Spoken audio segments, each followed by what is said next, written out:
see you. Lovely day. Glad you can all be here while we have a Friday afternoon conversation. I'm hearing the chiming bells of 5 o'clock from here in Midtown Manhattan. I'm hearing the chiming bells. Can you hear them? It's a little faint on my end. It probably isn't coming over the stream, but I'm hearing the chiming bells of 5 p.m. It's 5 p.m. here in Manhattan. It's a little rainy outside, even though we're well into summer. It's a little rainy. It's been drizzling. It's a lovely afternoon, plenty that we can talk about. So glad you all can be with us today. Be sure to hit the like button. Be sure to hit the subscribe button. Be sure to hit the notifications bell so that you can find out about future conversations. Always a pleasure to interact with all of you. We have a very, very special bond here on this channel. We have our running jokes, plenty of unnamed diet beverage. We have our running themes about out of the movement and to the masses. We need a government of action to fight for working families. John Cena wrote it down. Right, and those of you who are part of this community have already know the procedure. The way we work here is that you send your super chats, I write them down as they come in, and then after I give my opening remarks, after giving my opening remarks, I then answer the super chats. Cogs in a machine.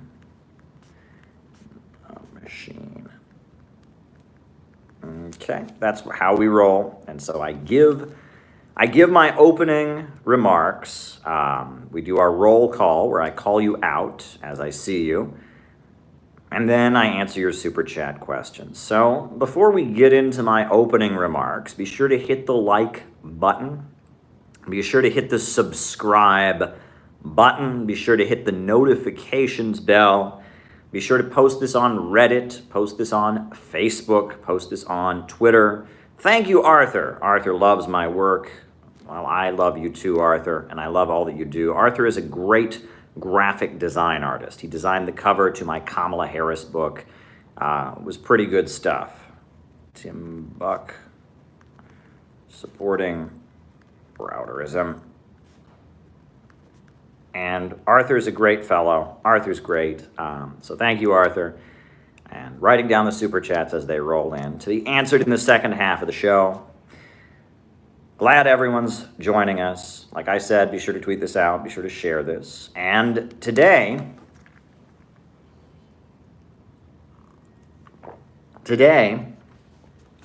I thought I would use my opening remarks to talk about one of the most important, Japan handling COVID, to talk about one of the most important figures in U.S. history.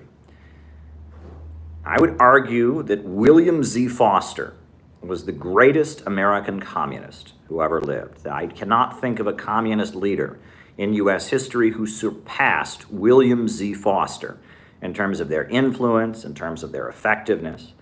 But he's an individual that many people do not know about. Many people have never heard of William Z. Foster. Unless someone is a scholar of American communist history, it's very unlikely that they have heard of this individual who was the dynamic American communist leader, William Z. Foster. So today, I'm going to use my remarks to quickly summarize the life of William Z. Foster, talk about who he was, where he came from, why we should study his work, his life story as well, why we should study his writings, what we can learn from William Z. Foster, the great leader of the Communist Party USA for many decades.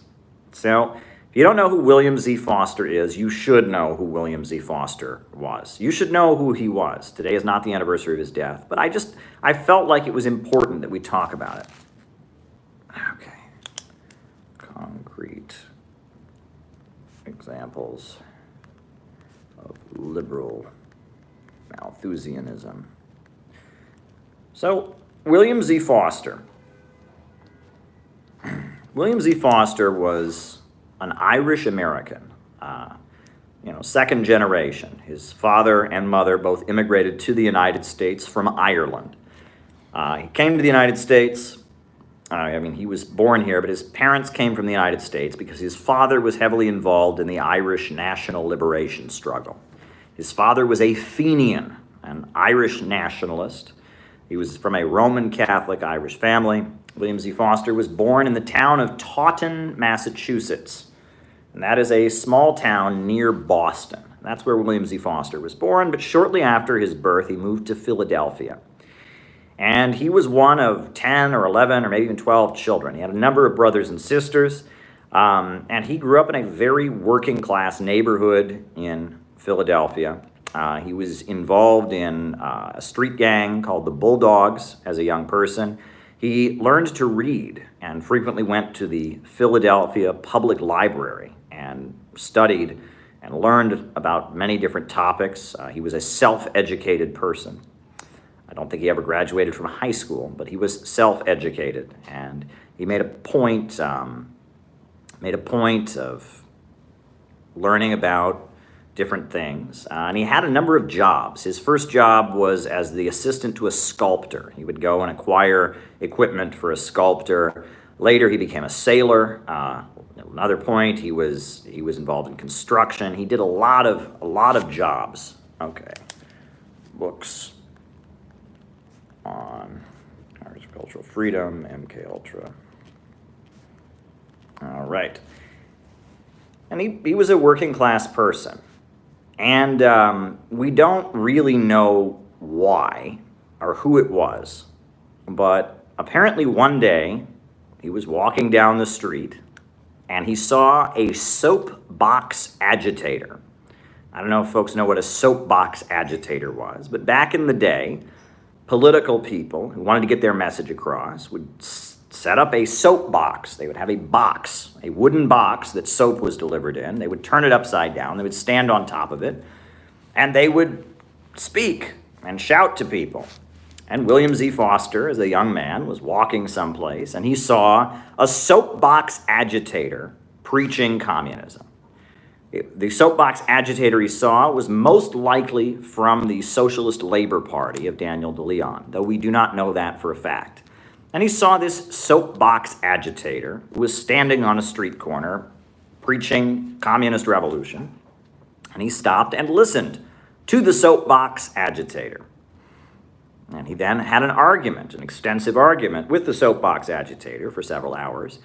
And after that, William Z. Foster was convinced that Marxism and communism was correct. And because William Z. Foster was a low-income traveling worker, right? And there used to be a lot of those during this time, during the early part of the 20th century. We're talking 1901, 1902. There were a lot of men who traveled around the United States working, right? They could not ever get together enough money to stay in one place. A lot of them were recent immigrants. Like I said, Foster, his family were recent immigrants from Ireland. A lot of them were from Eastern Europe. A lot of them were from Finland or Sweden or Norway. Some of them were from Italy. And that there were a number of traveling workers in the United States. And they would get viciously treated. They would just get very viciously treated. People would not pay them. They would get, they were homeless, basically. These traveling workers would travel around. Some of them were lumberjacks. They would cut down trees. Some of them were used in mine labor. And William Z. Foster was a traveling worker, and he became convinced that it was necessary for the working class to organize. And the big organization at that time that organized traveling workers was called the Industrial Workers of the World, the IWW. The Wobblies was their nickname, the Industrial Workers of the World. And William Z. Foster, as a young man, he joined the Industrial Workers of the World, the Wobblies. And at that point, there were two big labor federations in the United States. There was what was called the American Federation of Labor, the AF-of-L, the AFL. And the American Federation of Labor was a conservative union. It only allowed what it called skilled workers, right? If you were not a craftsman, if you had not had an apprenticeship, You could not join the AFL. On top of that, it was generally whites only. The AFL, most of the unions had a policy, no black people can join our union, no non-English speaking people can join our union, no one who wasn't born in the United States can join our union. The American Federation of Labor, headed by Samuel Gompers, who had at one point been a Marxist, but then he sold out the revolution and became a business unionist. The AFL would not organize people who worked in factories. If you worked in a steel mill, if you worked in a garment factory, if you worked on an assembly line, if you were a coal miner or a traveling worker, you could not join the American Federation of Labor because you were considered to be an unskilled worker. The American Federation of Labor was for pipe fitters. It was for carpenters. It was for plumbers. It was for quote-unquote skilled trades only, and it was also for whites only, for people born in the United States only, for English speakers only. It was very exclusive. And this is a process that Lenin wrote about in his book Imperialism, the Highest Stage of Capitalism, of dividing the working class by stratifying the working class. Because the skilled workers, the pipe fitters, the bricklayers, the carpenters, because they could get, they could get a higher wage, the capitalists encouraged them to consider themselves better than the quote-unquote unskilled workers, the black people, the immigrants, the assembly line workers, right? And this division led to the AFL, the American Federation of Labor, and the Socialist Party of America, which was a socialist group, becoming less and less revolutionary. Biden put sanctions on Nord Stream 2.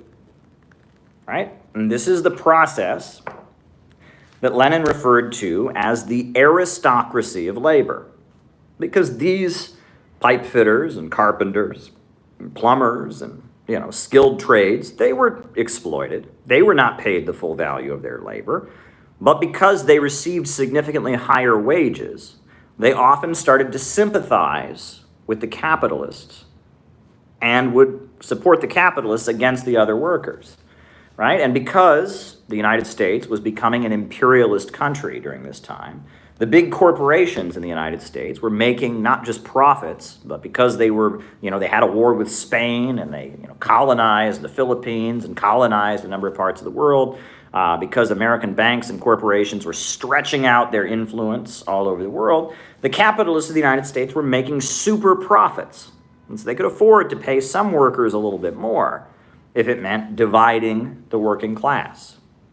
There was a capitalist named Jay Gould who very famously said that he could hire half of the working class to kill the other half, right?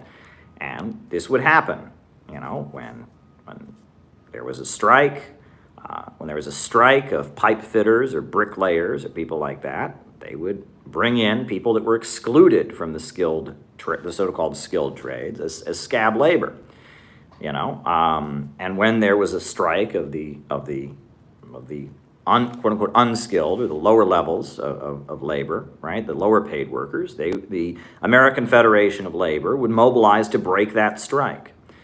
And so the AFL was the labor aristocracy, skilled trades, craftsman union. And so for the workers that could not be part of the AFL, the workers that worked in non-skilled jobs, the workers that were foreign-born or didn't speak English or were black or Latino or Asian, they joined the IWW, the Industrial Workers of the World. Sorry, did I miss a super chat here? Okay. KGB ops against CIA. And they joined the Industrial Workers of the World. And communists don't seem to know we are traveling workers, same as migrant workers.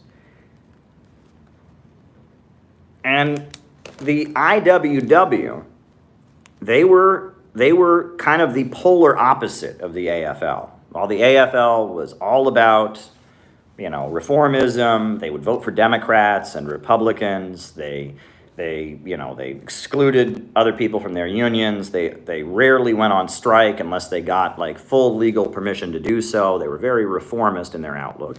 The IWW was the exact opposite. The IWW would not sign contracts with capitalists because they said that signing a union contract recognized the right of the employer to exploit you. The IWW rejected all politics, and its members did not vote because they said that politics was a waste of time and the focus should be on direct action on the job.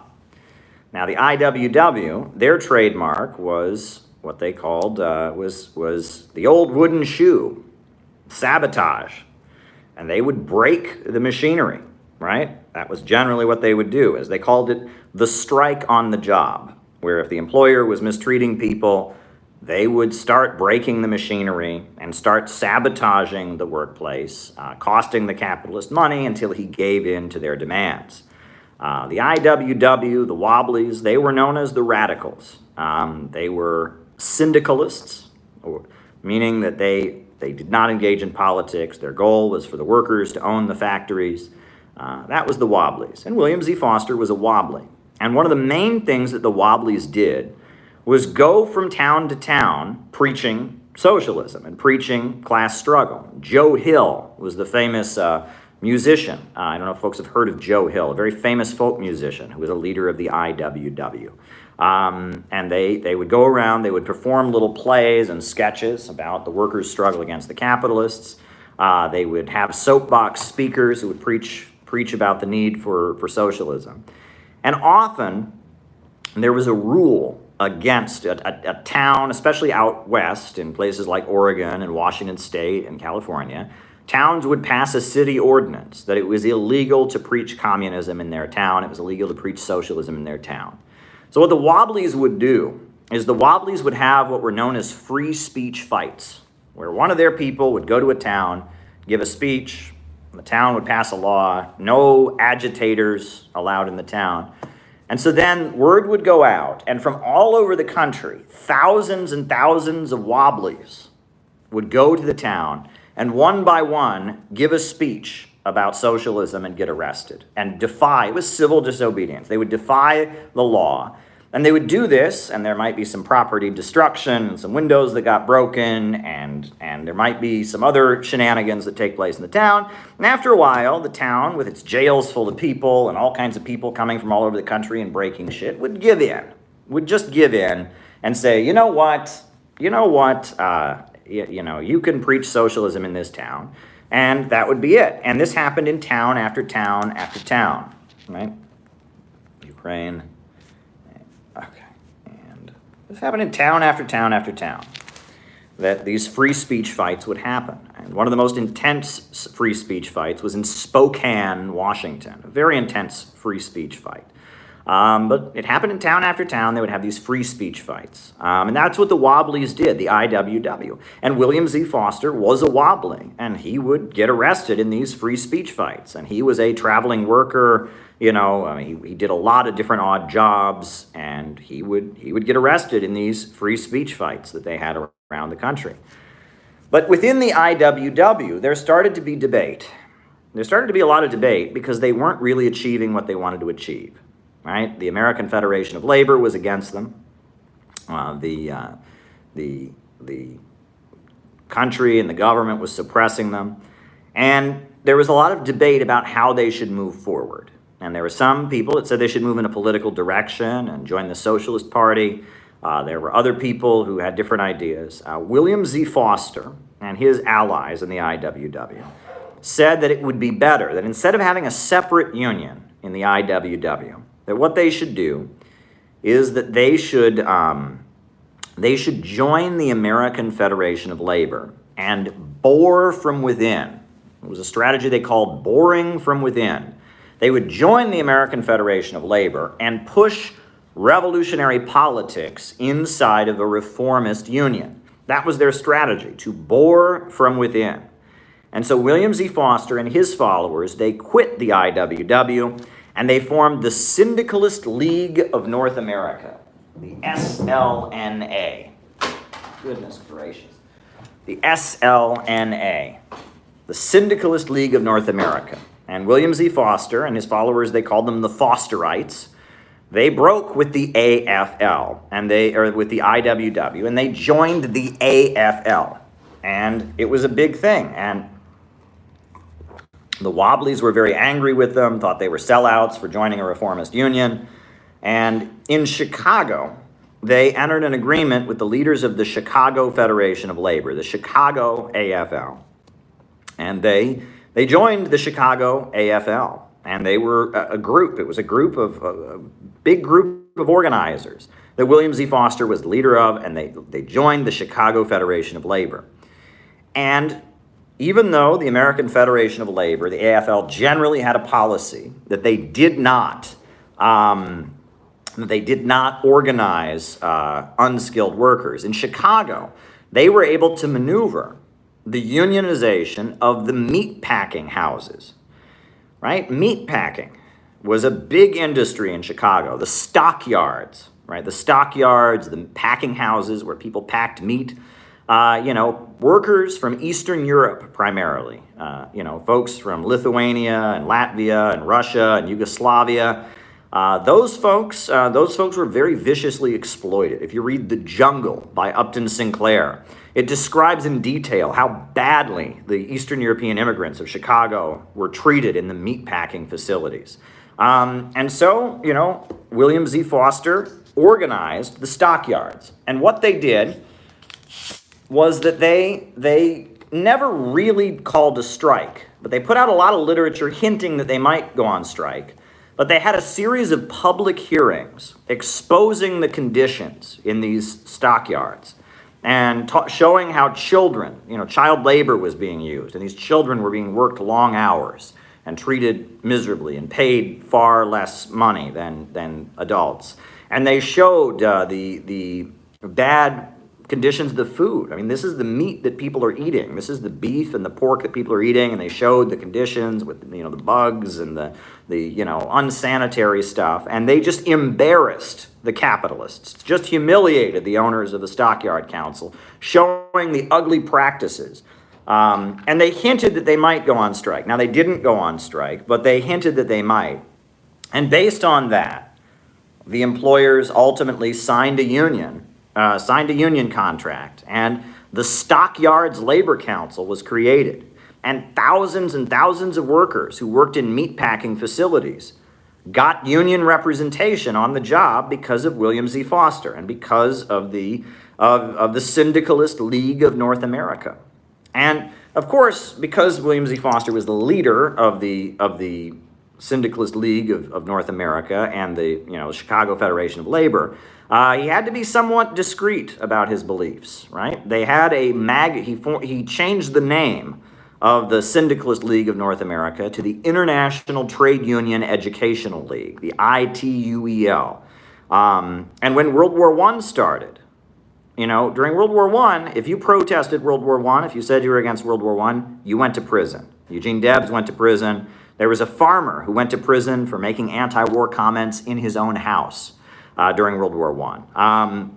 During World War I, there was a patriotic movie called The Spirit of 1776, and it was a patriotic movie about the American Revolution. And the guy who made it, the Hollywood director who made this movie, went to prison because he had portrayed the British as bad guys, and the British were allies in World War I.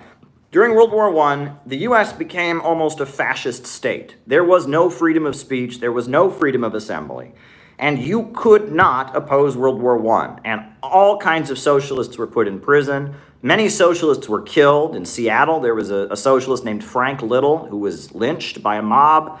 Eugene Debs was sent to federal prison. You could not oppose World War I.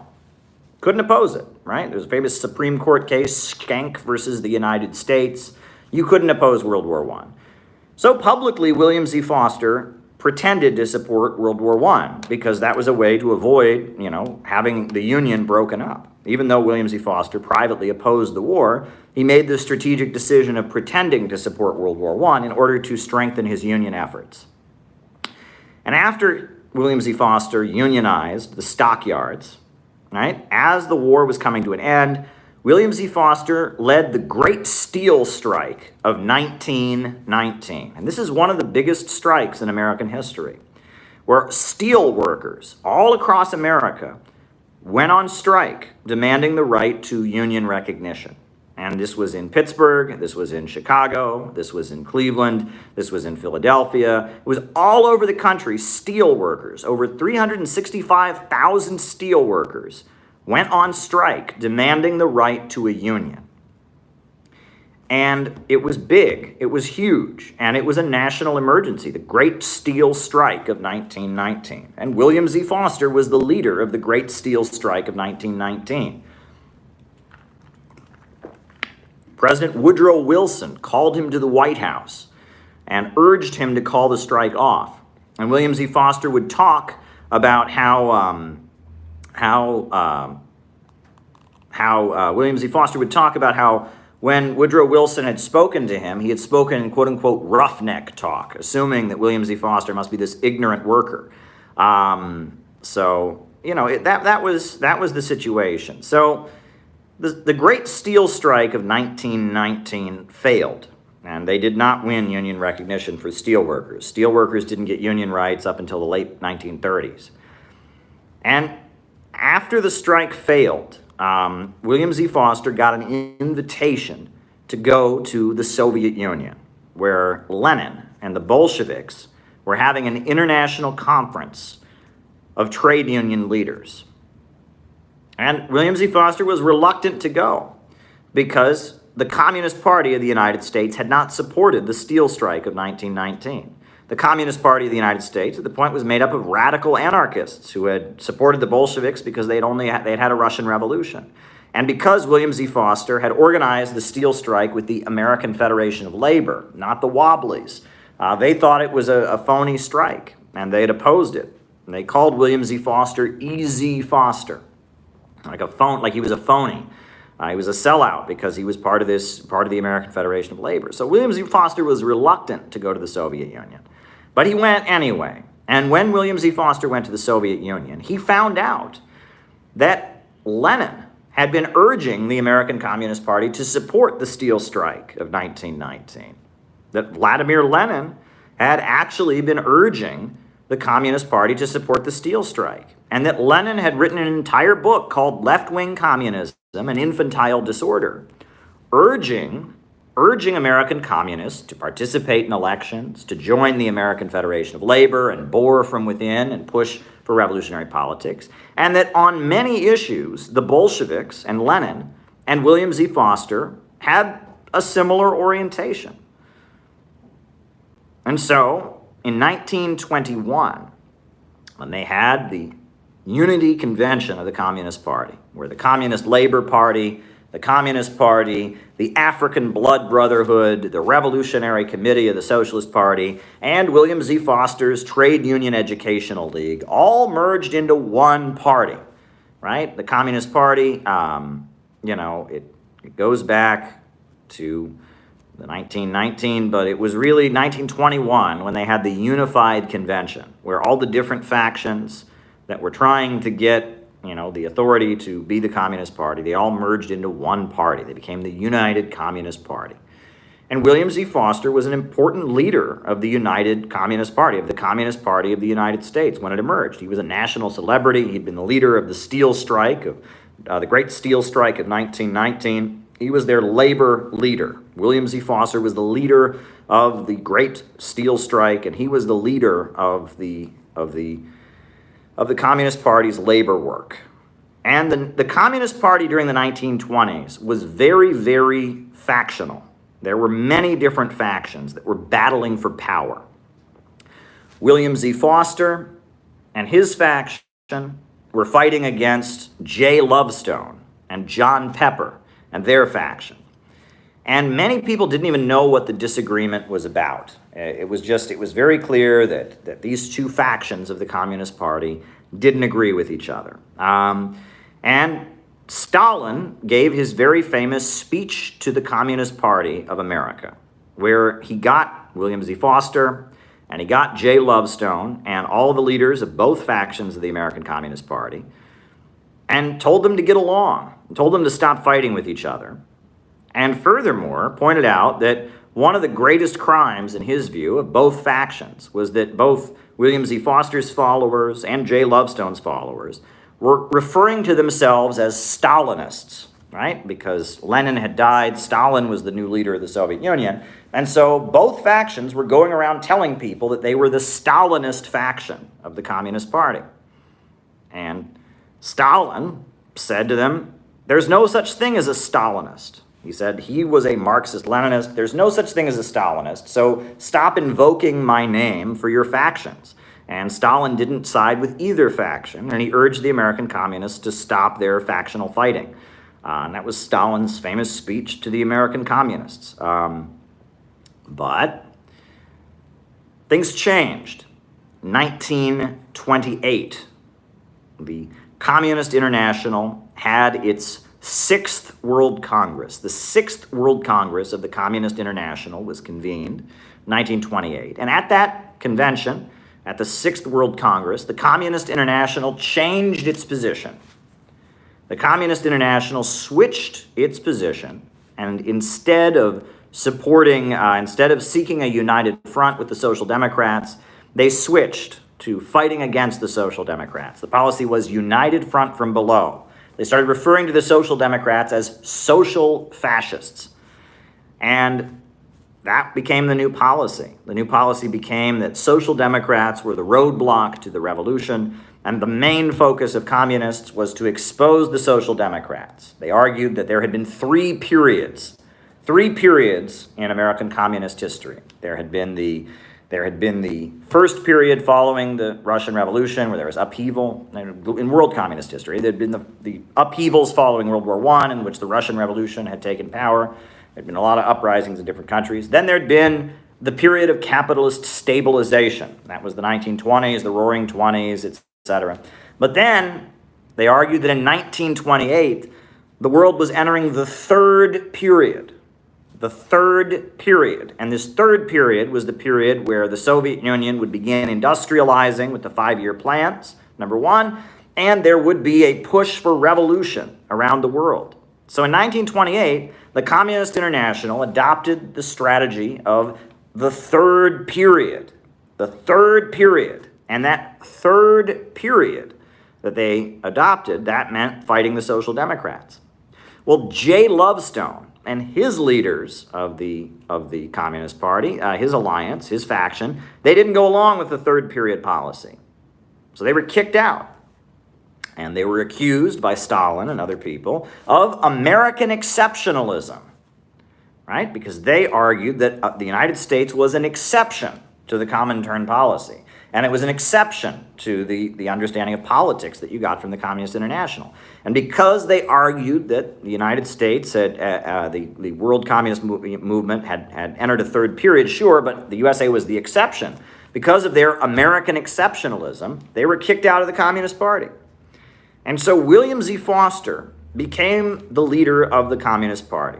And his faction became the dominant faction of American communism in 1928. And William Z. Foster became the public face of American communism. In 1932, he ran for president, and he traveled around the country giving speeches calling for socialism. And everywhere he went, he got arrested, he got beaten up, he was tortured by the police. This was the period where the Communist Party organized its unemployment councils, these big unemployment councils that it would organize. And hungry unemployed people, desperately poor people, would storm into government buildings demanding unemployment insurance, and thousands of people gathered. William Z. Foster led a huge demonstration in New York City demanding, rights for the unemployed, and he was put in prison for a year for inciting a riot. There was the famous bonus march where, thousands and thousands of veterans occupied Washington, D.C., demanding the payment of veterans benefits. And they were led by the Communist Party. And they were also beaten up and injured, and several of them died. And it was this period where people were hungry and desperate and poor and starving. And so there was this huge mobilization of desperately poor, hungry people to fight for their rights, and it was led by the Communist Party. And for his 1932 presidential campaign, William Z. Foster wrote a book, and it was called Toward Soviet America. And you should read this book. It's a beautiful book from 1932, right? Toward Soviet America. And it lays out a blueprint of what the United States would look like. You know, he talks about the USSA, the United Socialist States of America, and what it would look like, what the USA would look like under the leadership of the Communist Party and after a socialist revolution. It's just beautiful stuff. But William Z. Foster, he travels around the United States giving speeches for his 1932 presidential campaign. He's being arrested and beaten up and tortured everywhere he goes. And so then finally, after the campaign is over, he had a massive heart attack. He had a massive heart attack from the stress of what he underwent as a socialist agitator. And at that point, he went to the Soviet Union to recover from his heart attack. And he had a very severe heart attack. And so, while William Z. Foster was away, Earl Browder became the leader of the Communist Party. And Earl Browder was very different than William Z. Foster. William Z. Foster was a working man. He was a labor militant. Earl Browder was an accountant. He was a middle-class fellow, and he was a crooked politician. And Earl Browder and William Z. Foster had a completely different approach to organizing, a completely different worldview. They did not see eye to eye on very many things. They were almost polar opposites in their approach to things. They were very different from each other. And, after Hitler came to power in Germany, the Communist International pushed for a popular front. And Earl Browder was a reformist, and he thought that the Popular Front wasn't reformist enough. He launched his own policy he called the Democratic Front. And instead of trying to form a united, progressive, left-wing, anti-fascist party, he had the Communist Party vote for the Democrats and vote for Roosevelt. And William Z. Foster, he comes back to the United States, but he's still, injured by this heart attack and all of this. And Earl Browder is running the Communist Party. And Earl Browder takes the Communist Party in a very reformist direction. Just in a very, very reformist direction. And when World War II breaks out, Earl Browder went as far as dissolving the Communist Party and changing its name to the Communist Political Association. Just went to very extreme lengths to support the war effort. They expelled every Japanese member in support of Japanese internment. When the atomic bombs were dropped on Hiroshima and Nagasaki, they celebrated it with a cartoon that showed it as a boxer with a one true punch, and the first punch was Hiroshima, the next punch was Nagasaki. And Earl Browder was such a reformist and a sellout that he, at one point, Mao issued a statement saying that not enough aid was being given to the people of China, in their fight, against the Japanese. And so Earl Browder read it on the radio, and then the U.S. State Department called him up and said, "Oh, that's not true." And so he apologized. He said, "Oh, I'm sorry, Mao must have been lying," and he completely apologized for it. Earl Browder was completely phony.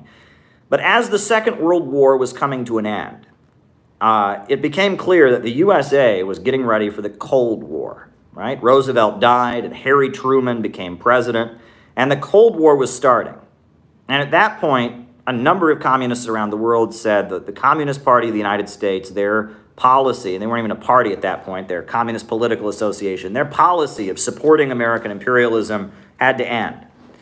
And, Jacques Duclos, the leader of the French Communist Party, wrote an article condemning Earl Browder. And Stalin sent the article all over the world condemning Earl Browder. And so they had a convention, an emergency convention in 1945, and they reestablished the Communist Party, and they expelled Earl Browder. And Earl Browder was kicked out of the Communist Party, and William Z. Foster became, once again, the leader of the Communist Party of the United States. And McCarthy became the leader of the Communist Party just as McCarthyism set in. And, they still had a lot of influence and all that, but McCarthyism set in, and they went after the party viciously. The National Board of the Communist Party were thrown in prison. William Z. Foster was so old, they didn't force him to go to prison because of his elderly condition, but Gus Hall and Henry Winston and so many, Jack Satchel, so many leaders of the Communist Party were thrown in prison. The FBI, hounded the Communist Party, but William Z. Foster continued working and continued promoting communism, and he was basically the face of American communism during the dark period of McCarthyism.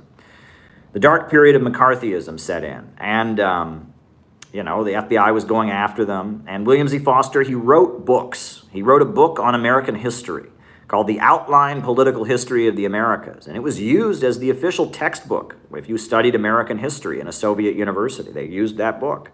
He wrote the history of the Communist Party. He wrote the history of the three internationals. He wrote 5 big volumes of history, the history of black people in the United States, the history of the World Trade Union movement. He wrote these amazing history books that are really, really worth